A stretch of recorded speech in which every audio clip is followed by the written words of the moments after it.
This will not be an NFL version of Around the NFL hoodie because yesterday the Associated Press released college football's preseason top 25. We know this year we get the 12-team playoff that everybody, including and especially the TV networks, has craved for years.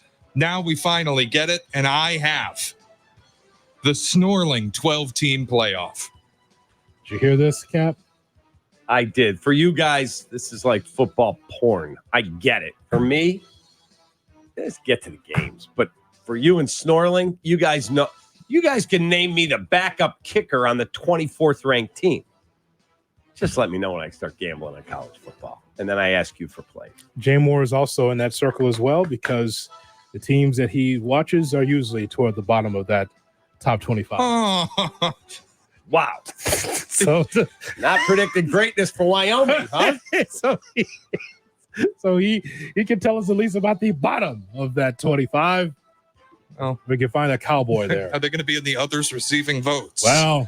That's a win for Wyoming these days. No disrespect, Jay Moore. I think you understand where It's all I'm coming good. from. We had a bowl game last year, so it's cool. As long as we go to the bowl games, I'm good with that.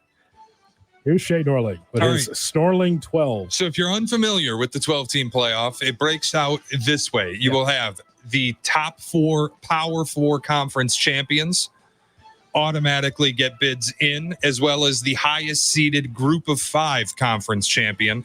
And then there will be the 7 at-large teams. Yeah. So I have the top 4 to start with. These are the Power 4 conference champions. They will be ranked 1 through 4 at the time of the playoff. Number 1 overall seed, the Oregon Ducks, Big Ten champions in their first season in the Big Ten. Dan Lanning went out, killed the portal. Phil Knight said, I might die soon. I'm 86 years old. Spend as much money as you want. Don't even ask. Send me the invoice after you sign the players. Oregon's outstanding. I think they win the Big Ten. Number 2, hoodie, your SEC champion, Georgia Bulldogs at 12-1. We get the best offensive line in the country, Cap. It's not even close. Best offensive line in the country. Beck will be protected wonderfully this season, the quarterback for Georgia. Yeah, you actually are the number 1 ranked team for a reason, because Kirby Smart, this guy is now like the king of all college coaches with Nick Saban gone. Without question. The king. Go Dogs. Georgia always the fastest team on the field as well. All right. 3. Number 3 is Clemson, ACC champions, Cap's best friend Dabo with a resurgent season. Let's go, second Dabo! year at quarterback, Clemson claims the ACC and number 3 in the playoff Hold seeding. on. The Clemson hoodie that I gave to the guy out on the street here, I think I could get it back. They're good again. Yeah. Okay. Dabo Luther King at number 3. All right. Number 4. Number 4 is the Big 12 champion, Kyle Whittingham's Utah Utes. That guy Salt Lake City coming back. That guy can coach. Okay. What's next, Jay? The Utes at number 4. The next up is the at-large bids that are actually going to be won on the football field. I have 4 of them. Number 5, Texas. Texas is going to beat Georgia at DKR in the regular season. They are going to lose to Georgia in the SEC title game. That's funny. We're going to beat them at what? DKR, their stadium. What does that stand for? Darrell K. Royal Memorial Field. Yeah, whatever. Okay. No, it's not whatever. It's Austin. And I think that's laughable. That's great. That's great, Jay. Texas at 5. Okay. Texas is back, folks. Yeah. Quinn Ewers, Heisman dark horse. At 6, Ohio State. They will lose to Oregon in the SEC or in the Big Ten. I've got my conferences all over the place. Lose to Oregon in the Big Ten championship game, but at 12-1, they'll be the 6th seed and get into the playoff. Ryan Day has to win a title or he gets fired. All the chips are in the middle. I mean, Cap, it's hard to disagree. What does he have to do? He's got to at least win a playoff game. This guy lost to Michigan 3 straight years. All their chips are in. They went out in the portal, added the number 1 safety, the number 1 running back. They went and got a quarterback out of Kansas State. They're really good on both fronts. That's who I'm rooting for. That's my pick to win it all. What? Ohio State? Mm-hmm. Okay. You didn't put money on that yet, have you? I will, but not Please yet. don't do that. Why? Please don't do that. I'd rather for you to put your money on a winner. Go ahead, Shay. What else? Number 7, I'm not Lane betting Kiffin gets it going others. at Ole Miss. Ole Miss at 10-2 with Jackson Dart at quarterback. Lane Kiffin is in the playoff. And that would hold them back. Go ahead. Oh, come on. No, don't believe. I love Lane. Don't believe. See, but of anybody in this room, you can't put the emotion in it, Shay. You're not allowed. None of us allowed to put the emotion into it because he's glib and he says stuff and he's got a cool press conference. It's about wins, quality wins. Now, maybe if you feel like because Saban's out of it, that he has a path there, he's got to show it to me first. There's a reason why he's hopscotch across the college football landscape. Win a big game. How about that? Their schedule's so soft. But you understand what I'm saying. I get it. And he's got to prove it. But their schedule's so soft and their team is so good. Okay. Another team went out and killed it in the portal. I think they got 25 kids in the portal. All of them really talented. Best defensive tackle in the country. Walter Nolan went from A&M to Ole Miss. So don't tell me Ole Miss doesn't play defense anymore either. Run the ball line. There we go. Jackson Dart at quarterback. Running back, this Ellsworth kid. They lost Quinshon Judkins, but I like Ole Miss a lot. Okay. And number 8, Penn State. Okay. We should shut this down right now. Let's go to break now. 22-1. This guy here. This guy. What are you talking about, Shay? This is James Franklin. This is what the 12-team playoff has done to He's us. a fraud. Are you kidding me? I don't disagree. I'm not telling you they're going to win a playoff game, but I'm making a point. This is what the 12-team playoff has done to us. We're going to get Penn State and Ole Miss. Okay. We don't deserve this. Don't water down my college football now. This is nonsense. what's happened. Okay. James Franklin. Penn State? You know how much money I've lost in Penn State in the last 5 years? Do you know how much? When I think, all right, this is the game. Here we go. Losing in Happy Valley, big spot. Losing on the road, big spot. Ordinary bowl games, big spot. Bad. Ordinary. What do you think the line is on Georgia's the favorite, obviously. The line on Georgia to win the title. Oh, to win the title? It's got to be pretty good, isn't it? Plus 300. That's it. Yeah. 3-1. In Number here- 2 is Ohio State plus 380. Then you jump to Oregon plus 750. Texas plus 850. Alabama 14-1 along with Ole Miss. Got 4 more teams to get through, Cappy. Yes, sir. Hoodie, I just want to explain the Penn State a little bit. They duck Michigan. They duck Oregon. They only play Ohio State. They will probably lose that game, but it is the only real schedule loss that they have. 11-1 gets them in. They aren't going to win the Big Ten. They aren't going to play in the Big Ten title game. They'll get in and they'll lose because James Franklin can't win big games. It's really going to piss you off here when you hear about watered down college football because we know the CFP is effectively run by the TV networks and want eyeballs. Here are your TV network bids, 3 of them. At 9 is going to be 10-2 Notre Dame. Uh-oh.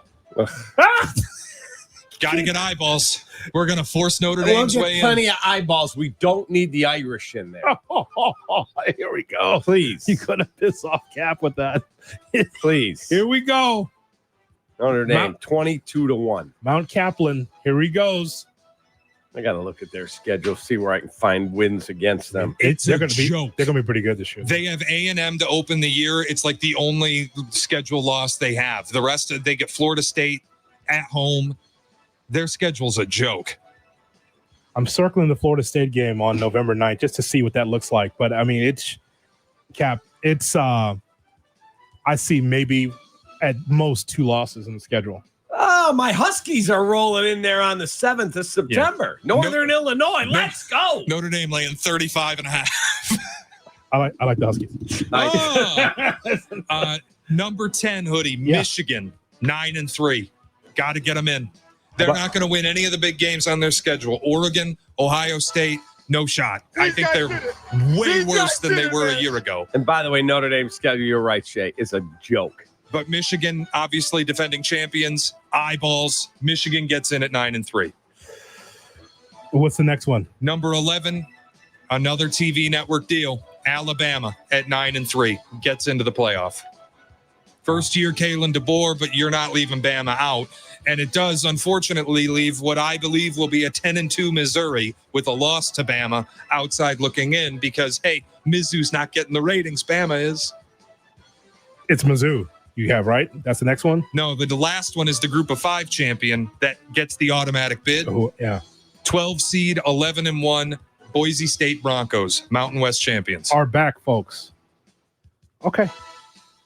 Oh, Abdallah, I can't wait. He's not going to be happy with that.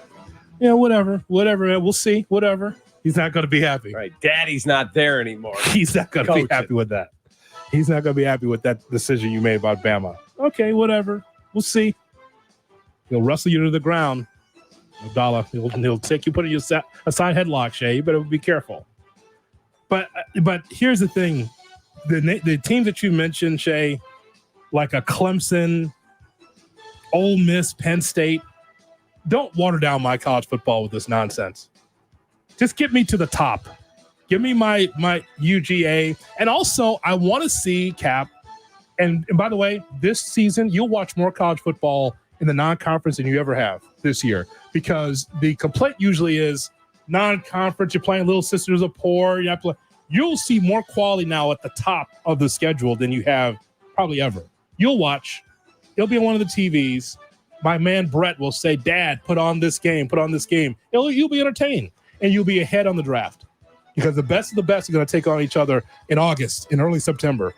Usually you got to wait till the conference, but the reason with all this big CBS receipt of teams in a conference now, you'll get more quality matchups, a lot more. I want to go to a game at Northwestern at that cool stadium on the lake, the temporary stadium. Speaking of a team that's pretty good, kid. They just got naming rights on that stadium, didn't they? On the temporary stadium? Yeah, I believe so. I don't know that. But I would like to go to a game there before the weather gets nasty. But be outside on the lake? Are you kidding? Yes, count me in. A naming rights partnership with Northwestern Medicine. That must have been a tough one to secure. You had to ask, right? But that was to be a fly on the wall in that meeting. Hey, can we use the medical facility for the naming rights in the stadium? Do they have any really good home games this year? Sure. They play Miami of Ohio on the 31st of August, and then Duke, and then Eastern Illinois. Perfect, Kap. Then they take on Indiana on October 5th. Then they take on Wisconsin on October 19th. Then you won't go out there after that because it's too cold. Hey, Ohio State, your Buckeyes, November 16th. You ain't going out there. I'm out of town. Buckeyes laying 31.5 in that game. And in Illinois on the 30th of November. I know you're not going.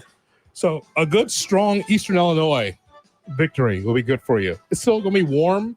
September 14th. Take Brett. I'll pass on that game. What's wrong? Eastern Illinois. Come on. What are you doing? Well, there's the one that devised the soft schedule. I might do the October 5 Indiana at Northwestern. Too cold. October 5th? You won't be there. Cubs will be in the playoffs. You won't be watching. That's a good point. Cubby will be in the playoff. I have a feeling. I'm at home. Take that. I have a feeling he'll be free that weekend. But he will watch. Hoodie, you know this guy. He'll watch some garbage NL wildcard game over going to Northwestern Indiana. That is probably true. No question. Indiana's going to be fun, man. They got this kid Curtis Rourke out of the MAC. He's going to be their quarterback, new head coach. Mr. Rourke's going to be there. Did you hear that? Curtis Rourke. The Maple Missile. Dad used to be the pitching coach of the Cubs. Mike Rourke. Yes. And also was the face of Fantasy Island for many years. Remember it very well. Stop play. You get out of here, little man. Get out of there. Hervé Villechaize. Shortstop. Number 1. Hervé Villechaize. Yeah. So here's Villechaize. He's due. He's over 4. And the pitch. Live drive base hit. And that, my friends, is a very spirited around the NFL question mark on ESPN 1000 and streaming on the ESPN Chicago app. My hope is, Shay, is that we can be able to save this part of the show so we can go back and listen to it at the end of the college football season. I'd like for us to be able to review you touting Penn State to everybody. if I go 12 for 12, that might be a retirement moment. I go out That's on true. top. That's true. There's a lot of love for Caleb Williams. You'll hear a strong commentary about Caleb Williams coming up next, right here on Kap and J.